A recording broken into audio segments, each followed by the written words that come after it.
पुण्यात बजाज फिन्सर्व व नवजीवन लोकविकास संस्थाद्वारे प्रशिक्षित युवकांना प्रमाणपत्र वाटप कार्यक्रमाचे आयोजन करण्यात आले। कार्यक्रमाच्या अध्यक्षस्थानी बजाज फिन्सरच्या उज्ज्वला पाटील व रश्मी मॅडम सहभागी होत्या। कार्यक्रमामध्ये संस्थेची रूपरेषा किशोर पाटील यांनी सादर केली। कार्यक्रमामध्ये उज्ज्वला पाटील यांनी युवकांचं प्रशिक्षणाबद्दल व नवजीवन संस्थेचे कर्मचाऱ्यांचे तोंड भरून कौतुक केले। कार्यक्रम यशस्वी करण्यासाठी संस्थेचे कर्मचारी निशा कुलकर्णी, किरण गायकवाड, विनायक दवे, वैशाली मॅडम, सोनी मॅडम व सागर वंडे, संस्थेचे कार्याध्यक्ष बाळासाहेब भोसले यांनी मेहनत घेतली। किशोर सर, जो आज कार्यक्रम राबवला आहे कन्व्हर्सेशन सेरेमनी, तर या कार्यक्रमानिमित्त तुम्ही काय सांगता? नवजीवन लोकविकास संस्था गेल्या 20 वर्षापासून सामाजिक काम करत आहेत। त्याच्यामध्ये नवजीवन लोकविकास संस्था आणि बजाज फिन्सर्व यांच्या अंतर्गत जे स्किल डेव्हलपमेंट प्रोग्राम पुण्यामध्ये सुरू झालेला आहे मागच्या वर्षापासून, त्याच्यामध्ये जवळजवळ 500 युवकांना प्रशिक्षण देण्यात आलं आणि भरपूर जवळजवळ 80% मुलांना प्लेसमेंट पण केलं गेलं आहे। आज त्यांचा जे काही कार्यक्रम झाला सर्टिफिकेट डिस्ट्रीब्युशनचा कार्यक्रम, त्याच्यामुळे मुलांनी खूपच अतिशय उत्कृष्ट असं कार्यक्रम सादर केला आणि विविध कंपन्यांनी या ठिकाणी सहभाग घेतला।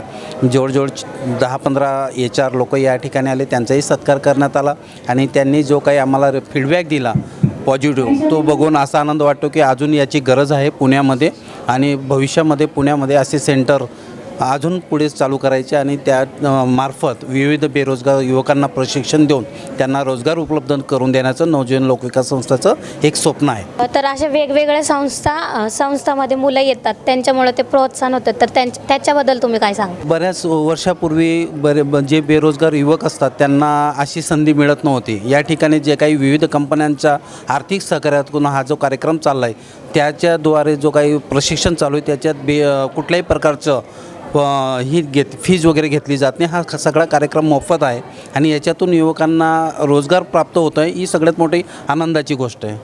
आजचे जे युवा आहेत ते व्यसनाकडे जास्त वळत आहेत, तर ते व्यसनाकडे न वळता अशा संस्थांमध्ये येऊन चांगलं काम करतात, तर त्याच्याबद्दल तुम्ही काय? नवजीवन लोकविकास संस्था आणि बजाज फिन्सर्व यांच्या माध्यमातून आपण काय करतो, जे तरुण बेरोजगार आहेत, म्हणजे ज्यांना रोजगाराची संधी उपलब्ध होत नाही आणि ते परेशान आहेत, तर अशा मुलांना स्किल होल्डर करून इथं स्किल डेव्हलप करून त्यांना नोकरीच्या दिशेला आपण नेत असतो। ही पूर्ण टीम अशा तरुण मुलांसाठी काम करते, जेणेकरून त्या तरुणांना पुढे जाण्याची एक संधी मिळेल, त्यांच्या कुटुंबांच्या चेहऱ्यावरती एक हास्य बघायला मिळेल।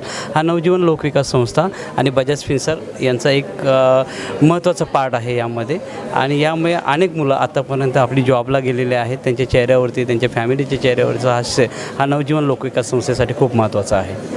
असे जे प्रोग्राम घेतात, तर अशा प्रोग्राममुळे ग्लोबल आणि सोशल लेवलला काय इम्पॅक्ट काय होतो त्याचा? तर असे हे जे आपण प्रोग्राम्स घेतो याला आपण जसं म्हणतो सोशो इकॉनॉमिक बेनिफिट, तर याच्यामुळे जो यूथ डेव्हलपमेंट इंडेक्स जो आहे देशाचा, जो आपला यूथ डेव्हलपमेंट इंडेक्स आणि जे युनायटेड नेशन्स पण जे सस्टेनेबल डेव्हलपमेंट गोल्स चालवतात, असे हे जे इंडेक्सेस वरती जे आपल्या देशाला सांगितलेलं आहे की याच्यावरती काम करा, तर हे मायक्रो लेवलपासून जे नवजीवन लोकविकास संस्था हे जे काम करते, आपली जी टीम आहे हे पूर्ण याच्यावरती काम करून एक युवकांचा जो सूचांक म्हणतो आपण की इंडेक्स, तो असा वाढला जातो, त्यांना एम्प्लॉयमेंट मिळते आणि एम्प्लॉयमेंट मिळण्यासाठी जे स्किल्स पाहिजे ते स्किल्स आपण इथे इम्बाईब करतो। आपली पूर्ण टीम त्यांना स्किल्स एनहान्समेंटमध्ये काम करते आणि त्याच्याने त्यांना जॉब मिळतो आणि नुसता जॉब मिळाला की त्यांचा पूर्ण फॅमिलीचा एक उद्धार होतो।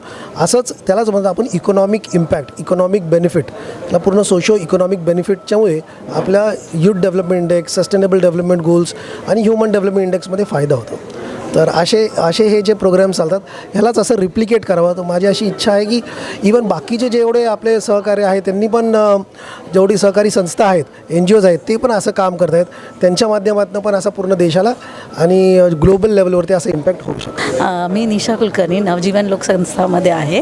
मला असं हे कार्य करताना खूप चांगलं वाटतं आहे, कारण की हे एक सोशल ॲक्टिव्हिटी आहे आणि माझं हे प्रोत्साहन जास्त वाटतं की मुलींनी, as per I am a lady, so I want that all the ladies should stand on their own legs to promote all the other ladies also, to त्यांना काहीतरी सपोर्ट मिळून प्रत्येक लेडी ही एक सक्षम असावी, तिला एक आता नवजीवन हे नावच असं आहे की महिलांमध्ये एक नवजीवन यावं। मी एक पूर्ण लेडीजसाठी जास्त कॉन्ट्रीब्यूट करते की बाबा लेडीजने इथं शिक्षण घ्यावं आणि वरती यावं आणि आपापल्या पायावरती उभं राहावं।